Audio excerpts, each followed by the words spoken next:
Berikut merupakan situasi berkenaan rasuah. Encik kami bekerja sebagai pengurus syarikat Mega Holdings Sdn Bhd. Beliau telah menawarkan pakej percutian ke luar negara yang bernilai RM10,000 kepada seorang pegawai supaya meluluskan kontrak perkhidmatan kepada syarikat tersebut. Namun hal ini diketahui oleh pembantu peribadinya Cik Sarah. Dia segera melaporkan hal ini kepada pihak polis untuk melakukan siasatan yang lebih lanjut. Setelah selesai siasatan, Encik Kamil dan pegawai syarikat itu telah disabit bersalah kerana memberi dan menerima rasuah. Hukuman yang boleh dikenakan apabila disabit dengan kesalahan ini ialah penjara tidak melebihi 20 tahun dan denda tidak kurang 5 kali ganda nilai rasuah atau RM10,000 mengikut mana-mana yang lebih tinggi mengikut Seksyen 24 Akta SPRM 2009 Akta 694. Kena pasti masalah. Rasuah dalam kalangan penjawat awam atau kaki tangan kerajaan adalah masalah serius yang menjejaskan tamadun di seluruh dunia. Kekurangan accountability dan pemantauan adalah satu lagi elemen yang menjumbang kepada rasuah di kalangan kaki tangan kerajaan.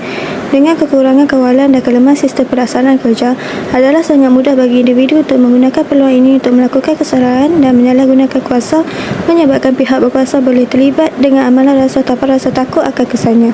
Dalam keadaan tertentu, kaki tangan kerajaan yang korup mungkin dapat mengelak daripada hukuman kerana rangka kerja undang-undang yang tidak mencukupi atau prosedur penyiasatan dan kehakiman yang tidak cekap. Selain itu, salah satu pendorong utama rasuah ialah keinginan untuk keuntungan peribadi melalui rasuah atau penyelewengan. Kerana gajinya rendah atau masalah kewangan, setengah pekerja kerajaan mungkin berasa terdorong untuk terlibat dalam amalan rasuah, terutamanya jika mereka memerhatikan rakan kerja mereka terlibat dalam aktiviti yang serupa. Selain itu, masalah yang menyebabkan berlakunya rasuah ialah arus modernisasi. Pembangunan kerohanian akan memudahkan terjadinya rasuah. Projek pembangunan bercambah seperti sedawan tumbuh selepas hujan dan menyebabkan pengaliran wang juga akan meningkat. Perlumbaan moden memperlihatkan para kontraktor berlumba-lumba mendapatkan tender. Oleh itu, rasuah diberikan sebagai jalan pintas untuk mendapatkan tender, mempercepatkan bayaran, melepaskan hukuman dan sebagainya. Seterusnya, masalah yang menyebabkan berlakunya rasuah ialah kelemahan kepimpinan dan pengurusan organisasi. Hal ini merupakan faktor utama berlakunya rasuah. Kepimpinan yang tidak cekap dan lemah menyebabkan kurang penyeliaan dan pemantauan ke atas golongan pekerja. Hal ini akan mendorong aktiviti rasuah berlangsung secara berleluasa dalam sesebuah organisasi. Oleh itu, golongan pekerja merupakan golongan yang mudah terjebak dalam gejala rasuah. Seterusnya pula ialah penyelesaian masalah. Amalan rasuah dapat dibantaras dengan pelaksanaan undang-undang dan hukuman yang tegas. Umum mengetahui bahawa Suruhanjaya Pencegahan Rasuah Malaysia SPRM merupakan satu badan penguat kuasa yang memantau dan bertindak ke atas salah laku yang melibatkan rasuah. Yang kedua, perubahan budaya organisasi.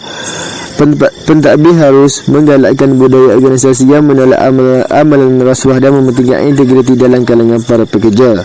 Yang kedua, pentadbir harus memastikan etika dan integriti profesional diutamakan di setiap peringkat organisasi yang telah diwujudkan.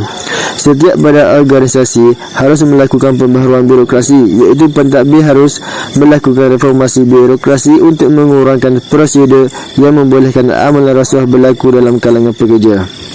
Seterusnya, langkah atasi untuk membasmi rasuah adalah pihak organisasi perlu sentiasa melakukan tinjauan di kawasan pejabat untuk sentiasa memastikan wujud pengawasan yang ketat dan tegas untuk mengelakkan berlaku sebarang aktiviti rasuah di pejabat.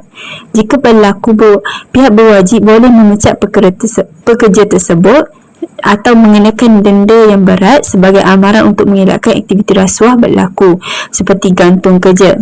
Terakhir, mengenakan hukuman yang berat kepada pelaku dan penerima rasuah. Aktiviti rasuah perlu diambil berat dan tegas kerana ia merupakan jenayah berat.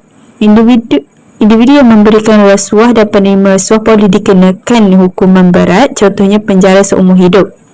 Hal ini dapat memberikan kesedaran kepada pihak yang terlibat dan orang lain. Kesimpulannya, rasuah merupakan wabak sosial yang mesti dibenteras hingga ke akar umbi. Apabila berlakunya peningkatan dalam rasuah, secara tidak langsung akan mendatangkan kesan buruk terhadap pembangunan negara dan menyebabkan penurunan pertumbuhan ekonomi negara Malaysia. Tindakan saksama yang dikenakan terhadap pesalah rasuah tanpa mengira kedudukan dapat mengatasi gejala rasuah di negara kita. Maka, setiap lapisan masyarakat memainkan peranan dan pelbagai langkah perlu diambil untuk mengatasi masalah ini. Lantas, kerajaan dapat meningkatkan kepercayaan dan keyakinan rakyat dan negara kita dapat terus maju.